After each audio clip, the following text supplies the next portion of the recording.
This is HOA Karma Files. The complaint stack was identical, and that was the point. "I am calling management right now," Karen yelled, waving a printed notice in my face, while I stood on my own driveway holding my phone with the upload confirmation still on the screen. She stabbed her finger at the paper. "Your file was being transferred to collections because you kept asking for the audit trail." I looked at the notice. The deadline listed was 3 weeks ago. I never received it. She smiled. "That is your problem, not mine." I work as a rideshare fleet coordinator in Minneapolis, scheduling drivers and vehicles across the metro. I know how to track timelines. I pulled up my email. "Show me where you sent this." She put on her thin reading glasses for dramatic effect and leaned closer. "I do not have to show you anything. The hearing is in 48 hours and you are already in violation." Behind her, a mail carrier slowed near the mailbox cluster, trying to get around the small crowd forming on the sidewalk. Karen did not care. She kept filming me with her phone mounted on a gimbal, holding it inches from my face. This was not new. Christine Martinez, the Design Review Board Vice Chair for Lakeview Crest Property Owners Association, had been blocking approvals and inventing violations for months. But this notice felt different. The deadline. The phrasing. The way she threatened collections before I even got a hearing. I pulled my jacket tighter and felt the flashlight clipped to my pocket press against my ribs. I needed to stay calm. I was hosting a family reunion in 2 weeks, and she knew it. That was the whole point. "Go ahead and call whoever you want," she said, adjusting her white bucket hat against the wind. "I have a committee for that." Then she turned and walked toward her car, still filming over her shoulder. I waited until she drove off. Then I opened my laptop right there on the driveway and pulled up the HOA portal. I found my file. I clicked into the document history. The upload timestamp was still there. June 14th. 2 weeks before the alleged deadline on her notice. I took a screenshot. Then I scrolled down and found something else. The file had been deleted on June 20th, then restored on June 21st with a new creation date. Someone had tampered with it. I needed to understand what I was dealing with. This was not just a missed deadline. This was deliberate. I called my neighbor Greg, who had served on the board 2 years ago before he quit. He answered on the second ring. I told him about the notice. He was quiet for a long moment. Then he said, "You need to check the ledger. There was a case a few years back. Someone claimed they paid their annual dues, but the payment disappeared from the system. The board blamed the homeowner. Charged late fees, put a lien on the house. The homeowner fought it for months and eventually settled just to make it stop. But Greg always thought something was wrong. The same management company, the same board members, the same process." I asked him who handled the case. He said Christine Martinez was on the hearing panel. She voted to uphold the lien. The homeowner moved out 6 months later. Greg never saw the resolution. The board buried it. I thanked him and hung up. Then I opened the HOA website and searched the meeting minutes archive. I found the case. It was labeled as resolved. No details, no documentation, just a one-line entry in the minutes from March 2 years ago saying the matter was closed. I kept digging. I found 3 more cases with the same pattern. Missing payments, deleted files, fast hearings, all handled by Christine. All buried in vague minutes entries. I printed everything. Then I drove to the management company office in Edina. I walked in and asked for the compliance files on those 4 cases. The receptionist hesitated. She said I needed board approval. I showed her my phone with the HOA bylaws pulled up. Section 12.3 says any homeowner can request records with 72 hours notice. I sent my request 4 days ago. She looked at my email. Then she looked at her manager standing near the copy machine. The manager walked over. He said the files were in storage and it would take time. I said I would wait. He sighed and disappeared into the back. 30 minutes later, he came back with a cardboard box. He dropped it on the counter. I opened it. Inside were 4 thin folders. Each one had a printed complaint, a hearing notice, and a resolution letter. I pulled them out one by one and laid them on the counter. The complaints were identical. Same template, same font, same wording, just different names and addresses filled in. Someone had mass-produced them. I took photos of every page. The manager watched me, but did not say anything. When I finished, I thanked him and left. I drove home and started building the timeline. June 14th, I uploaded my compliance documents. June 20th, my file was deleted. June 21st, my file was restored with a fake creation date. June 22nd, Christine sent the hearing notice with a backdated deadline. Every step was documented in the portal audit log. I had screenshots of everything. But I needed more. I needed to prove she did this to other people. I needed to connect her to the cold case. I called Greg again. I asked if he still had contact information for the homeowner who fought the lien. He said he did. He texted me the number. I called. A woman answered. Her name was Angela. She remembered the case. She said Christine Martinez railroaded her. Angela had proof she paid her dues. She had the bank statement. She had the check number. But when she showed up to the hearing, Christine said the records did not match. Christine said Angela must have paid the wrong account. Angela asked to see the ledger. Christine said it was confidential. The board voted to uphold the lien. Angela hired a lawyer.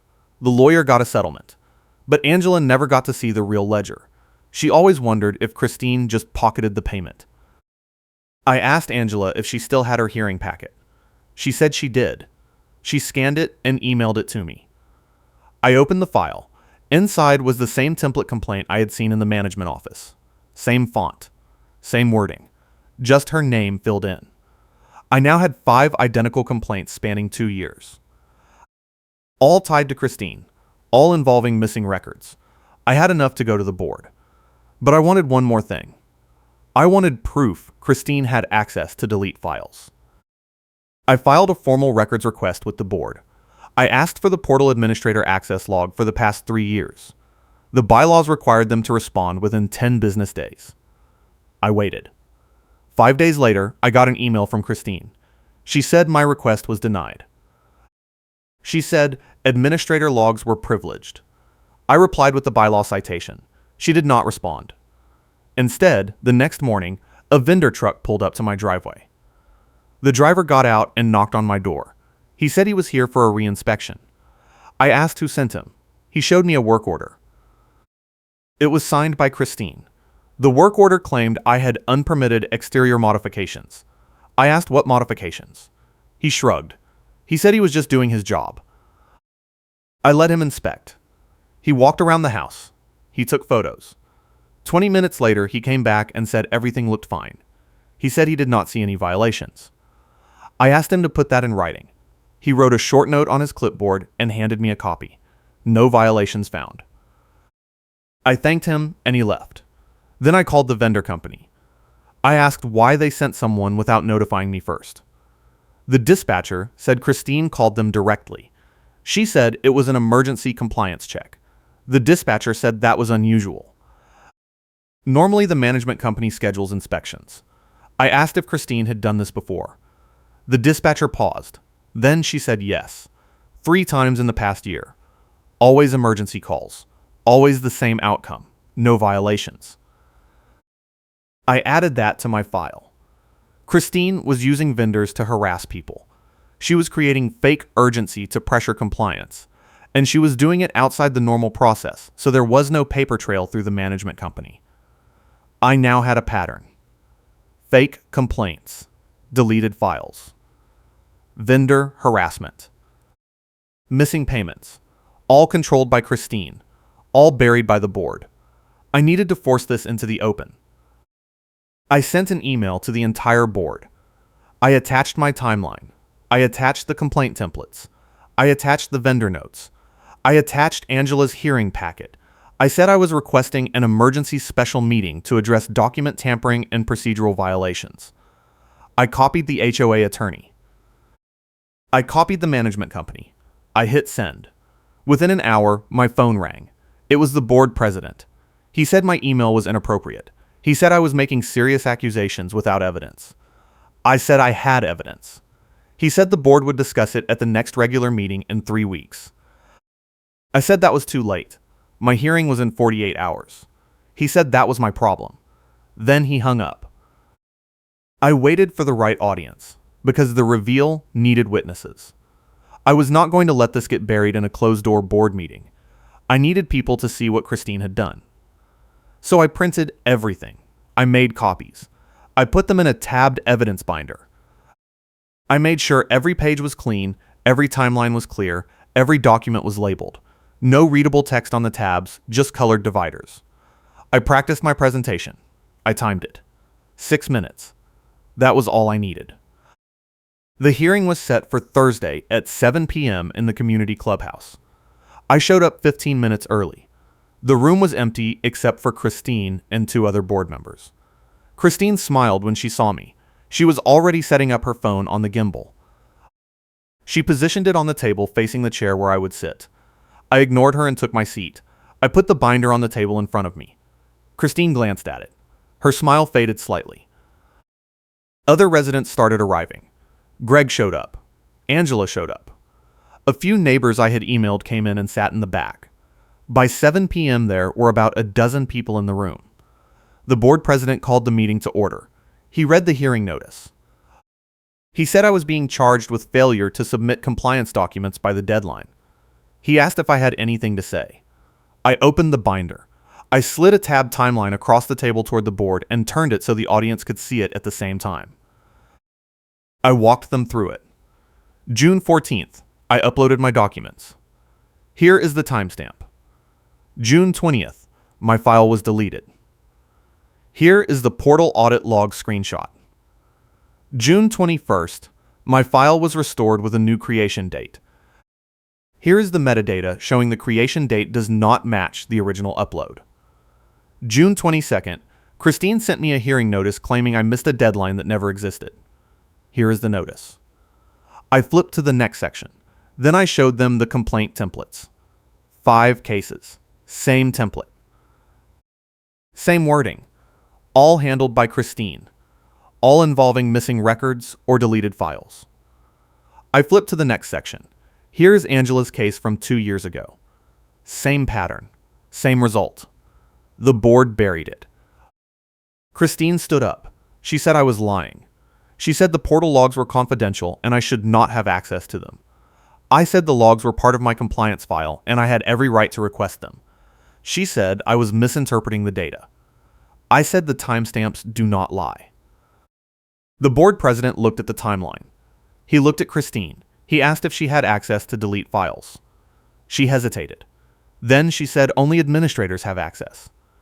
He asked if she was an administrator. She did not answer. He asked the management company representative in the room. The representative checked his laptop. Then he said yes. Christine Martinez was added as a portal administrator in January 2 years ago. The room went quiet. Christine sat down. She adjusted her reading glasses. She said she needed administrator access to process applications faster. The board president asked why she deleted my file. She said she did not. I pulled out the next document. It was the vendor dispatch log. I had requested it from the towing company Christine tried to use on me last month. The log showed Christine had called them 4 times in the past year requesting tows without board authorization.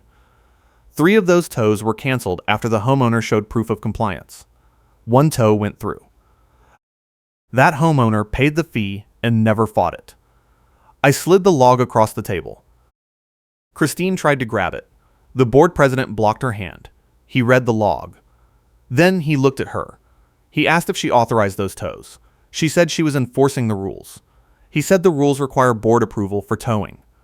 She said it was an emergency. He said there were no emergencies documented. She stood up again. She said I was twisting everything. She said I was trying to embarrass her. She grabbed her phone off the gimbal and pointed it at me. I am calling management, and I am going to be dramatic about it, she said. The board president told her to sit down. She refused. She kept filming. She said this hearing was a witch hunt. Greg stood up from the back. He said he had seen this before. He said when he was on the board, Christine pushed through 3 enforcement cases without proper documentation. He said he raised concerns and she accused him of being difficult. He said that was why he quit. Another neighbor stood up.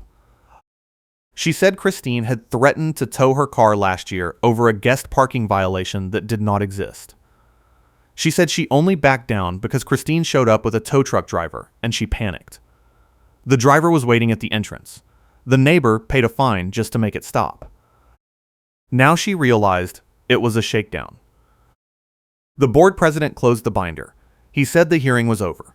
He said my violation was dismissed. He said the board would be conducting a full investigation into Christine's conduct. Christine screamed. She said he did not have the authority. He said he absolutely did. She grabbed her papers and stormed out. Her phone was still recording. On her way out, she repeated her threat into the camera. I am calling management right now. The door slammed behind her. The board president looked at me. He apologized. He said this should never have happened. I said I wanted the HOA to change the hearing rules so residents cannot be railroaded. He said he would bring it to the next board vote. But I was not done. I still had the trump card. A week after the hearing, I got a call from the tow company. The dispatcher said she found something. She had gone through the dispatch records after my request. She found a pattern. Christine had been calling them for over 2 years. Every time she called, she claimed she had board authorization. But the dispatcher never saw any written authorization. The company policy required written authorization for HOA tows. Christine always said she would send it later. She never did. The dispatcher sent me a full packet of dispatch logs, emails, and call recordings. In one recording, Christine explicitly said, "Just hook it. I will handle the paperwork later." The tow never happened because the homeowner came outside and the driver called it off. But Christine tried. I submitted the packet to the HOA attorney. The attorney reviewed it. 3 days later, the board held a closed session. I was not there, but Greg told me what happened. The attorney said Christine had exposed the HOA to massive liability. If any of those tows had resulted in property damage or a lawsuit, the association would be responsible. The attorney recommended immediate removal. The board voted. Christine was removed from her position. She was also issued a written warning for harassment behavior. She tried to appeal. The appeal was denied. But the story did not stop there. The board hired an outside auditor to review all of Christine's cases.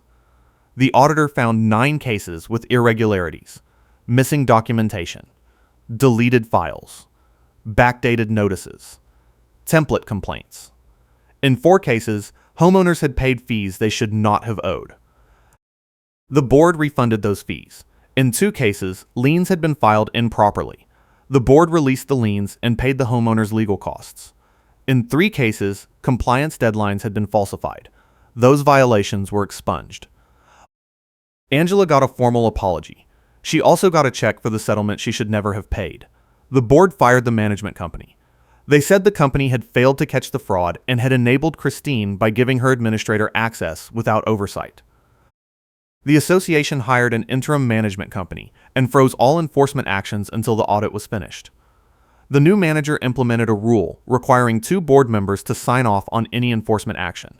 No single person could move a case forward alone. Christine tried to stay in the neighborhood, but the word spread fast. Neighbors avoided her. She stopped coming to board meetings. She stopped walking her dog in the common areas. 6 months later, she listed her house. It sold in 3 weeks. She moved to Bloomington. I heard she joined the HOA board there within a year. I sent an anonymous email to that board with copies of the Lakeview Crest audit findings. I do not know if they did anything with it, but I like to think someone read it. As for me, I hosted the family reunion. It went perfectly. My aunt asked why there was an HOA sign on the corner with a new notice about hearing reforms. I told her it was a long story. She said she had time. So I told her. She laughed. She said I should write it down. So I did. The reforms passed. Lakeview Crest changed the hearing rules so residents cannot be railroaded. Every hearing now requires a 3-member panel. Every notice has to include proof of delivery. Every enforcement action requires documentation uploaded to the shared portal with timestamps visible to all homeowners. And every resident has the right to request a compliance report that clears them completely if they prove the violation was invalid. The board added it to the bylaws. They called it the Transparency Amendment. Greg ran for the board the next election. He won. He pushed through more reforms. He opened up the budget process. He required quarterly financial reports sent to every homeowner. He limited any single board member's authority to act without a vote. Lakeview Crest became one of the most transparent HOAs in the metro. Other neighborhoods started copying the reforms. I got emails from homeowners in Edina, Minnetonka, and St. Louis Park asking for advice. I sent them the audit findings and the bylaw amendments. I told them the same thing every time. Document everything. Request everything. Make them follow their own rules. Christine's name still comes up sometimes. Someone will mention a bad board member and another neighbor will say, "At least it is not Christine." Everyone laughs. But it is not really funny. What she did was real. She targeted people. She forged documents. She lied to vendors. She deleted files to cover her tracks. She tried to bully people into paying fines they did not owe. And she almost got away with it. If I had not found the audit log. If Greg had not told me about the old cases. If Angela had not kept her hearing packet. Christine would still be on the board. She would still be running her scam. And more people would have gotten hurt. I keep the binder in my office. Sometimes I flip through it. I see the timeline. I see the templates. I see the dispatch logs. And I remember the moment I slid it across that table. The look on Christine's face when she realized I had everything. The way the board president went quiet. The way the room shifted. That was the moment she lost. Not because I was smarter. Not because I was louder. But because I had proof. And proof is the only thing that matters when you are fighting someone who lies for a living. People ask me if I regret staying in Lakeview Crest. I do not. I like my house. I like my neighbors. And I like knowing that what happened to me will not happen to someone else. The reforms work. The new board works. The transparency works. It is not perfect. But it is better. And that is enough. One afternoon, about a year after Christine left, I was checking my mail at the cluster. A woman walked up. I had never seen her before. She said she just moved in. She said the realtor told her about the HOA reforms. She said that was one of the reasons she bought her house. She asked if the stories were true. I said yes. She thanked me. She said her last neighborhood had a nightmare HOA and she almost gave up on buying. But then she found Lakeview Crest. She said it gave her hope. I did not know what to say. So I just said welcome to the neighborhood. She smiled and walked away. That moment stuck with me. Because that is what the fight was really about. It was not about me. It was not about my hearing. It was not even about Christine. It was about making sure the next person did not have to go through what I went through. It was about changing the system so one bad actor could not weaponize it.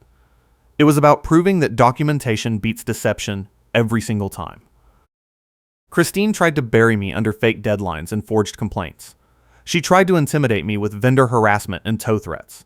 She tried to delete my files and rewrite history. But she made one critical mistake. She underestimated how much I was willing to dig. She thought I would just pay the fine and move on like everyone else.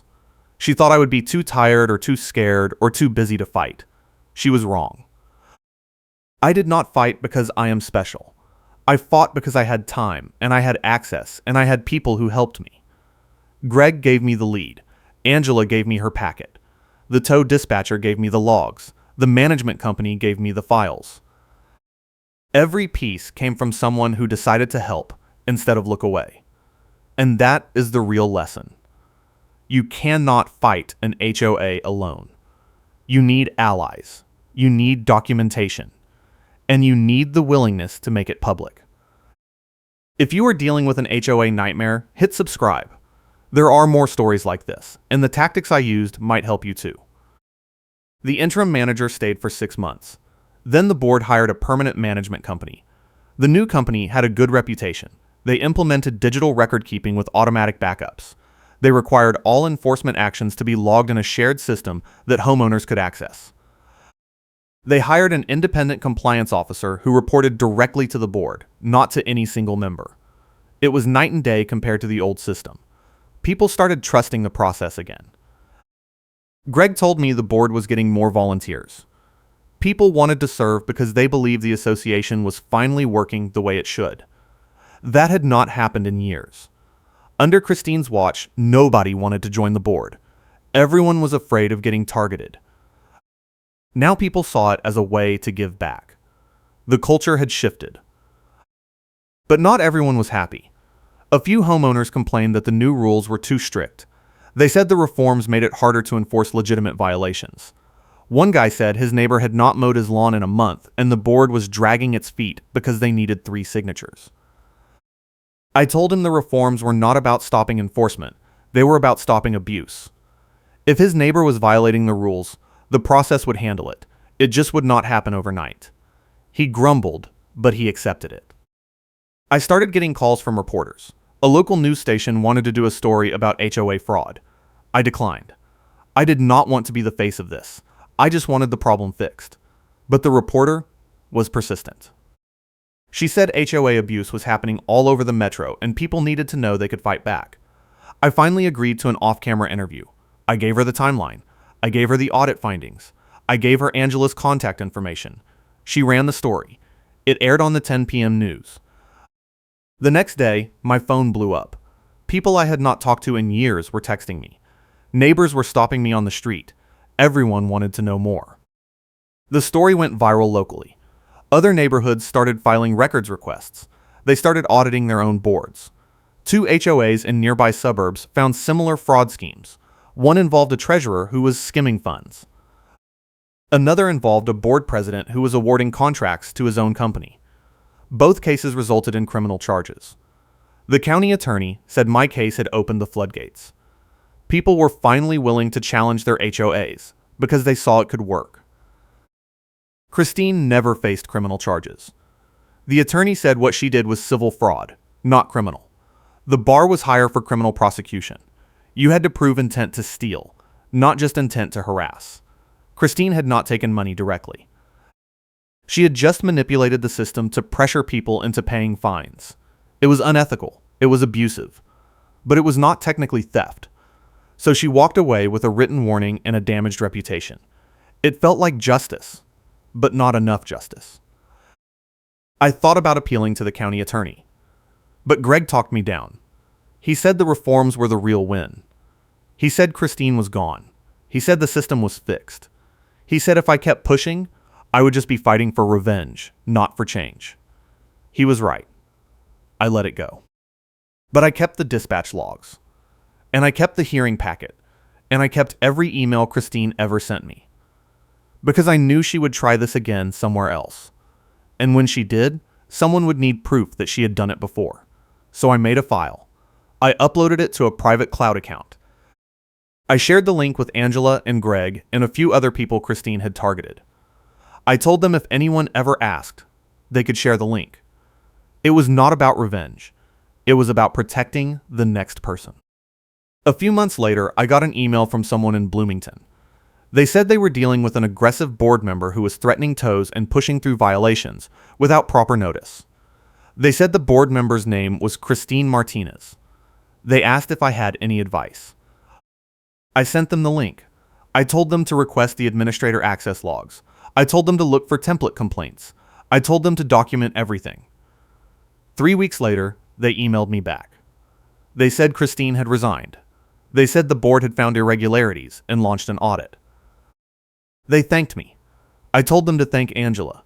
She was the one who kept fighting even after she lost. She was the one who kept her records.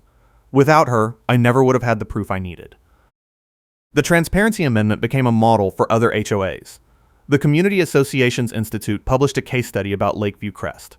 They highlighted the reforms. They talked about the audit findings. They recommended other associations adopt similar rules. Greg presented at a seminar. He said the key was removing single point of failure authority. He said no one person should be able to control enforcement, delete files, or authorize vendors without oversight. He said transparency was not about slowing down the process. It was about making sure the process was fair. I went to the seminar. I sat in the back. I listened to Greg talk about the timeline I had built. I listened to him describe the moment I slid the binder across the table. He did not use my name. He just called me a concerned homeowner. But everyone in the room knew who he was talking about. After the session, people came up to me. They asked questions. They wanted to know how I got the dispatch logs. They wanted to know how I convinced the management company to give me the files. I told them the truth. I just followed the rules. I requested what I was entitled to request. I documented what I was allowed to document. I did not do anything special. I just refused to give up. One guy said that was easier said than done.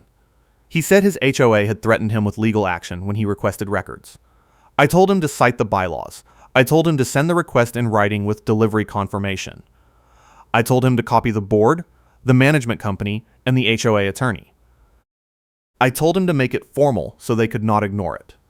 He thanked me. 6 months later, he emailed me. He said he had gotten his records. He said he found the same kind of fraud I had found. He said his board had fired the management company and reformed the rules. He said he used my timeline as a template. That is when I realized this was bigger than Lakeview Crest. This was a pattern.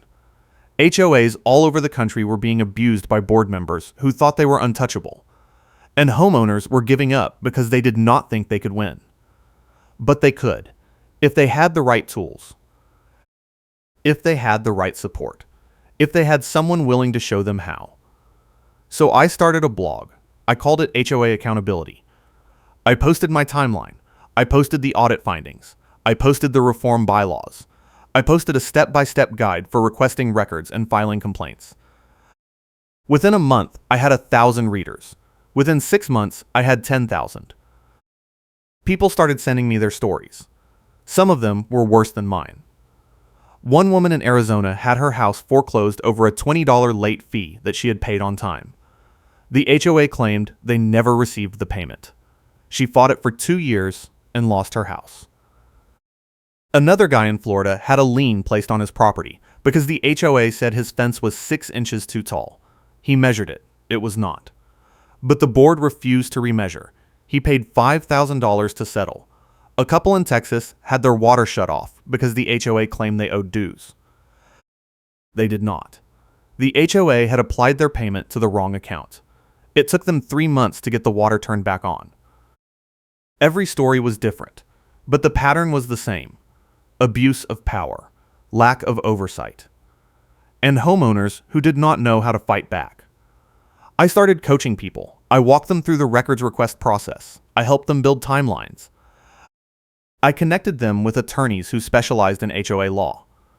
Some of them won, some of them lost, but all of them fought, and that mattered. Christine never contacted me. I do not know if she knows about the blog. I do not know if she knows her name is all over the case studies. I do not care. What I care about is making sure the next person has the tools I had, because the system only works if people are willing to use it. And people are only willing to use it if they believe it can work. Lakeview Crest is quiet now. The drama is over. The board functions. The rules are clear. People pay their dues and follow the guidelines, and nobody gets harassed. It is boring. And boring is exactly what an HOA should be. The whole point of an HOA is to maintain property values and manage common areas. It is not supposed to be a power trip. It is not supposed to be a weapon. Christine turned it into both, and she got away with it for years. Until she did not. I still see the mail carrier sometimes. The one who watched Christine yell at me that first day. She always waves. One time she stopped and said she was glad I stood up to Christine. She said Christine used to yell at her too. She said Christine once threatened to report her to the post office because she delivered mail to the wrong house by mistake. The carrier said she ignored the threat. But it still bothered her. She said people like Christine think they can treat everyone like garbage because they have a title. She said it was good to see someone take that title away. I thanked her. Then I went inside and updated the blog. Because every story matters. Every case matters. Every homeowner who stands up and says, no, this is not okay, they matter. Christine thought she could bury me under fake paperwork and bureaucratic threats. She thought I would fold. She thought I would pay the fine and shut up. But I did not. And because I did not, 9 other people got justice. And because those 9 people got justice, 100 other neighborhoods changed their rules. And because those neighborhoods changed their rules, thousands of homeowners now have protections they did not have before. That is the real outcome. Not revenge. Not punishment. Protection. Take care, and I will catch you in the next one.